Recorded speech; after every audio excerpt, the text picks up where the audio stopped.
안녕하세요. 정치는 내일 적힐 오늘의 한 줄 2편입니다. 의사도 공대생도 로봇이 아닌데 제목을 이렇게 정해놨죠. 블로그에 올린 글 기준으로는 한 10시간 간격으로 차이가 나는데요. 영상은 아마 거의 붙어서 올라갈 거예요. 똑같이. 그 글 말미에도 적었듯 저는 원래 딱히 포지션을 정하거나 이런 사람은 아니기 때문에 현실을 보고 투표를 하고 싶거든요. 일단 본론으로 넘어갈까요? 최근에 의대 정원 논란을 보면서 저는 이런 생각이 들었어요. 박근혜 정부 시절에 공대생 정원 확대랑 그리고 바로 전 정부죠. 문재인 정부의 병장 기간 연장 안건들이 생각이 나더라고요. 이 안건이 얼마나 말이 안 되는지 한번 끄적여 보려고 합니다. 의대생 정원 확대도 이것과 비슷한 내용이기 때문이에요. 물론 그렇다고 히포크라테스 선서고 보고 환자 버린 의사들을 옹호하고 싶지는 않습니다. 그런데 이런 갈라치기 자체가 목적인 제도라면 더더욱 대한민국 정치판에 정 떨어지는 그런 상황이죠. 첫 번째 내용부터 시작해 볼까요? 의사가 정말 부족할까요? 일단 의료 접근성이 떨어진다고 미국을 근거로 되더라고요. 인구당 의사 숫자가 적다. 숫자로는 맞는 말입니다. 우리나라 의사 숫자는 인구 대비로는 적어요. 그런데 미국이랑 한국 영토 차이를 비교를 해봐야죠. 접근성의 개념은 이런 단순한 인구 대비 수치로만 따질 수는 없는 거죠. 거리에 따라서 달라지고 의료 비용에 따라서 달라집니다. 인구 밀도를 대입한다면 한국의 의료 접근성은 매우 높은 편입니다. 거기다가 의료보험 때문에 병원을 가기 쉬워요. 애초에 감기로 병원을 갈 수 있는 나라는 많지 않습니다. 진짜 부족한 것은 오히려 따로 있죠. 소아과랑 흉부외과예요. 그래서 실질적으로 정책을 이쪽으로 쏘야 정책 방향을 이쪽으로 좀 했어야 되지 않나 싶은데 엉뚱한 대로 가닥을 잡더라고요. 일단 먼저 소아과부터 알아보겠습니다. 한국의 소아과, 특히 소아외과 의사는 찾아보기 매우 힘들어졌습니다. 제가 어린 시절만 해도 내과랑 비슷한 숫자였던 동네 소아과는 이제 굳이 일부러 찾아다녀야만 하는 수준으로 그 숫자가 줄었어요. 이건 당연하죠. 수요가 딸리기 때문입니다. 출생아 숫자가 3분의 1을 넘어서 이제 반의 반, 4분의 1까지 떨어지고 있습니다. 수요가 없기 때문에 공급을 할 수가 없는 거예요.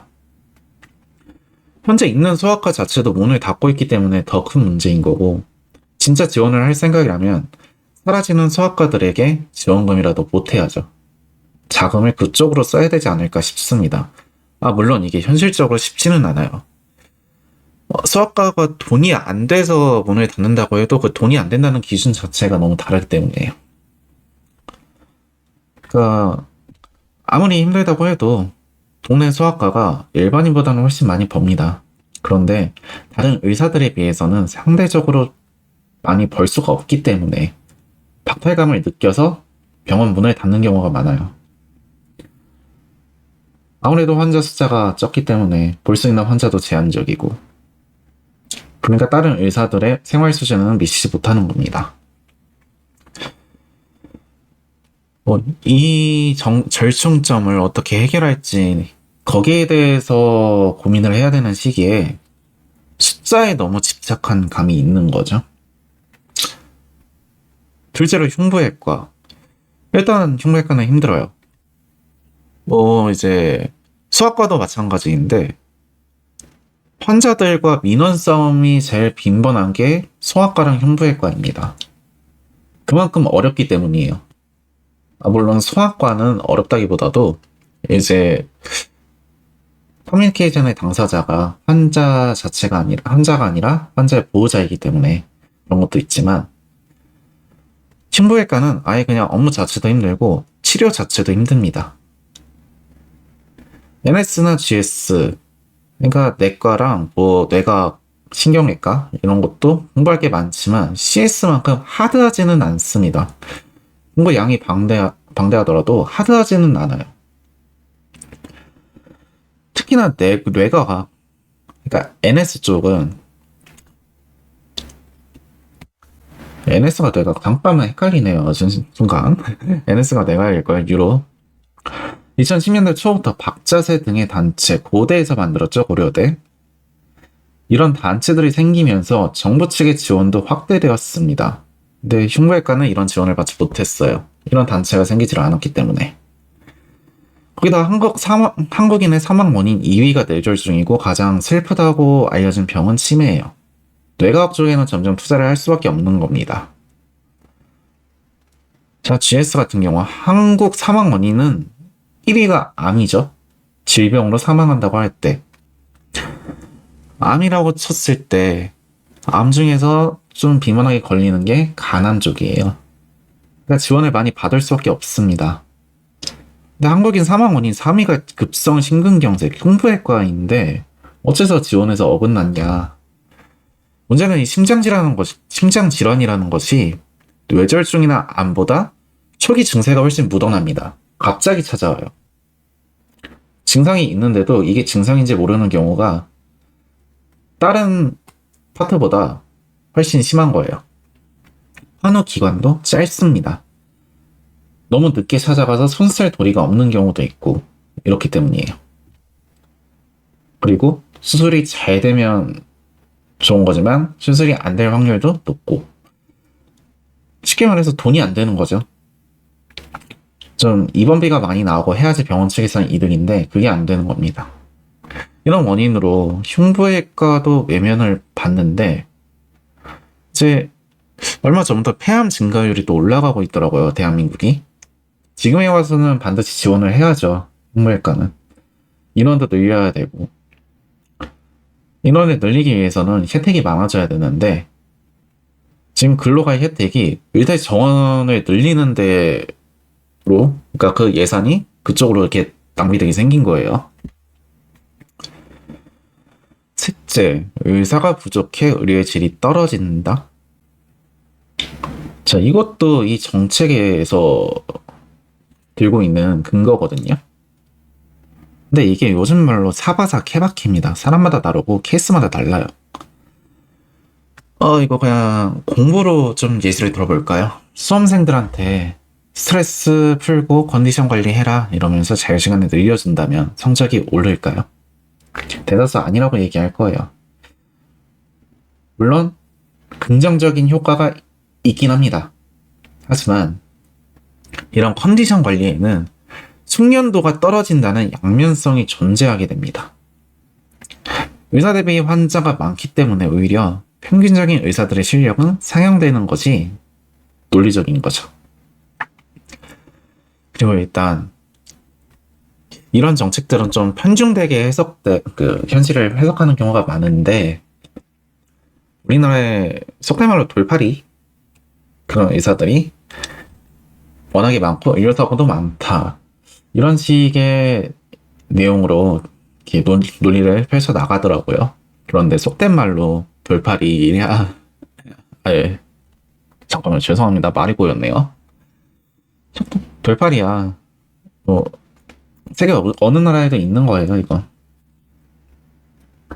이게 뭐 환자 1인 의사 1인당 맞는 환자 수가 늘어나고 줄어나고에 직접적인 연관이 있다고 보긴 힘듭니다.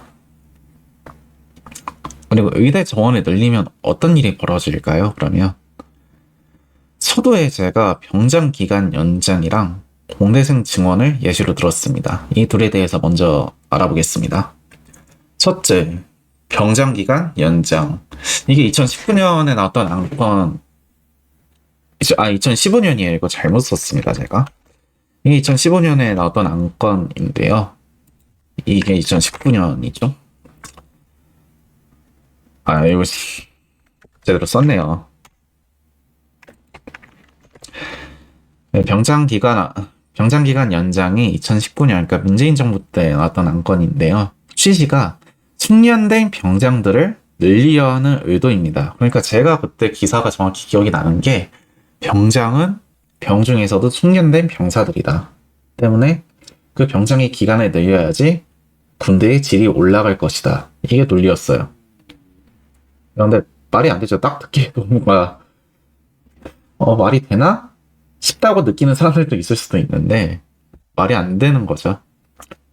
이게 복무 기간을 늘려서 병장 기간을 뒤로 늘린다. 그러니까 지금 현재 17개월이잖아요, 육군이. 20개월로 늘려서 병장 복무 기간을 3개월 더 늘린다. 이러면 이게 말이 됩니다. 그런데 이 당시 나왔던 현행안은 17개월 중에서 병장인 기간을 6개월까지 더 늘리자 이거였어요. 자, 그러니까 상병이던 사람들한테 병장 타이틀을 갑자기 준다고 병장급의 숙련도를 바로 보일 거라고 생각을 하고 낸 안건입니다. 웃긴 거죠? 말이 안 되죠. 자, 이런 일이 그 전 정부, 박근혜 정부 때도 있었어요. 공대생 증원입니다. 2015년도에 안건. 취지가 우리나라 공대생이 적어서 기술의 발전이 더디니까 인원을 확장해서 일꾼에 늘리자. 네, 공대생이 적었던 거 맞습니다. 숫자가 적었던 거 맞아요. 근데 공대생이 적어서 기술 발전이 더뎠다? 자, 일단 좀 냉정해져 볼까요? 기술의 발전은 소재 엘리트 공대생들 손에서 일어나는 경우가 많습니다. 이건 어쩔 수가 없어요. 물론 이게 뭐 학벌 따라서 된다는 건 아니에요. 이 사람들이 뭐 한양대에 있을 수도 있고 서울대에 있을 수도 있어요. 포스텍에 있을 수도 있고 연세대에 있을 수도 있습니다. 어느 대학에 있을지는 알 수 없어요. 소위 말하는 이름 없는 대학에서도 이런 엘리트 공대생들이 있을 수 있습니다. 그런데 이런 상태로 굳이 작어대 갈 사람, 인문상경대 갈 사람들을 공대를 끌어왔자 변하는 것이 있을까요? 자, 우리나라 공대생 결국에 늘렸죠. 요즘에는 수험생들 절반이 자연계열로 빠진다고 합니다. 10년 전만 해도 자연계열이 반밖에 안 됐어요, 인문계열에. 근데 지금 기술 발전 속도가 어때요? 공대생의 손에서 발전되는 것보다는 AI가 발전하는 게 훨씬 더 많죠. 그러니까 공대생 중에서도 한정된 컴퓨터공학 이쪽으로. 그렇기 때문에 굳이 서울대 갈 사람, 인문상경 갈 사람들 공대로 끌어왔자 그게 뭐 딱히 긍정적인 변화가 있지는 않은 거예요. 오히려 그 사람들을 제대로 끌어오고 싶으면은 최근에 감축한 R&D 예산을 확대하는 것이 실질적인 해결법이겠죠. 이 R&D 예산 감축 최근에 나온 그건데요.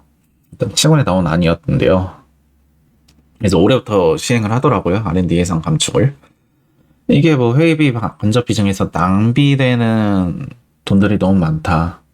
그러니까 뭐 저 대학원에 있어봤지만 회의를 할 때 굳이 맛있는 거 먹을 필요 없잖아요. 근데 회의비 명목으로 좀 맛있는 거 먹으러 다니고 이런 연구실들이 많았단 말이에요. 근데 이런 비율을 줄이고 실질적으로 연구에 들이는 재료비나 장비비에 투자를 하라고 해야지 이 액수 자체를 감면하는 것은 그냥 현실을 모르고 낸 정책이라고밖에 생각이 안 됩니다. 자, 그리고 다시 골자로 돌아올게요. 1번과 2번의 공통점. 1번 병장기간 연장이랑 2번 공대생 증원의 공통점을 혹시 알아채셨나요? 인간을 게임 캐릭터나 로봇으로 보는 겁니다. 제가 타이틀을 걸어준다고 막 자과대에서 공부하던 사람들한테 공대생 타이틀 걸어준다고 혹은 인지 상병인 사람한테 병장 타이틀 걸어준다고 바로바로 그 속성이랑 스탯에 맞춰지지는 않습니다. 이건 의대도 마찬가지예요. 그러니까 의대를 갈 실력이 안 된 사람한테 의대 정원에 늘려가지고 기회를 준다고 해서 그 사람들이 의대를 갈 실력으로 갑자기 늘어나는 건 아닙니다. 집합이랑 명제가 역전이 되어버린 거죠. 이게 제도 골자가 의료 인프라의 확장 혹은 위에 좀 취약한 부분에 대한 지원 이런 식이었어야 하는 거죠. 이런 식이었으면 이해가 갑니다. 아마 이렇게 논란이 되지도 않았을 거예요. 그런데 의대생 자체를 늘리겠다. 오히려 질 낮은 의사를 만날 확률만 늘어날 뿐이에요. 위에 돌파리가 문제가 된다고 자기들이 얘기했는데 돌파리가 늘어나도록 제도를 짠 거죠. 심지어 최근에 수능 인원도 많이 줄어가지고 외대가의 난이도가 안 그래도 많이 낮아졌습니다. 물론 저한테 가라고 하면 저 안 갑니다. 굳이 수능 다시 보고 싶진 않아요. 저 대학 수능이 괜찮은데 재밌게 다니고 나와가지고. 자, 이렇게 두 번째 시간도 마무리할 건데요. 모두 까기 인형처럼 되어버렸죠. 이렇게 영상 2개 연달아서 올라갈 텐데 한번 보시고 수요일날 있을 투표, 이미 사전 투표하신 분들은 어쩔 수 없지만 수요일날 있을 투표에 한번 참고를 해보시면 어떨까 싶습니다. 전 다음 영상으로 찾아뵙겠습니다.